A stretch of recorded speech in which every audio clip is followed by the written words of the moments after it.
हमारे देश को आजाद हुए 76 साल हो गए, लेकिन कई चीजों में हमको अभी आजादी नहीं मिली।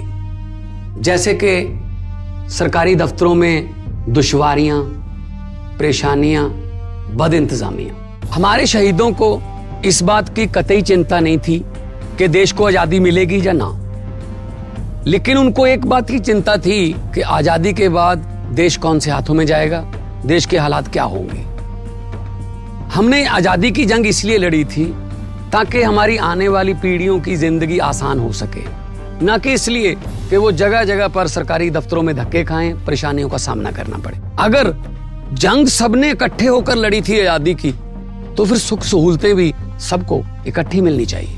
हम तो शहीदों के पांव की मिट्टी के एक धूल के तिनके के बराबर भी नहीं है, लेकिन ये बसंती रंग की पग शहीदों के सपनों और इरादों की हमें याद दिलाती रहती है कि हमारे देश में आम लोगों के सिर्फ दिन रात नहीं, हालात बदलने चाहिए। चुनाव के समय हम लोगों के पास जा सकते हैं, तो चुनाव के बाद सरकार बनती है, तो सरकार बनने के बाद भी सरकारों को जनता के पास जाना चाहिए, ना कि जनता सरकारी दफ्तरों में खज्जल खुआर हो।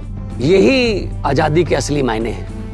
शहीद आजम सरदार भगत सिंह जी के सपनों को साकार करने के लिए पंजाब सरकार ने फैसला किया है कि पंजाब के लोगों को अब सरकारी दफ्तरों के चक्कर नहीं लगाने पड़ेंगे, बल्कि सरकारी दफ्तर खुद चल के लोगों के घर पर आएंगे। अब सरकारी दफ्तरों के चक्कर काटने की जरूरत नहीं, बस डायल करें 1076 और सरकारी सुविधाएं अपने घर पर ही पाएं। पंजाब की भगवंत मान सरकार आपके द्वार।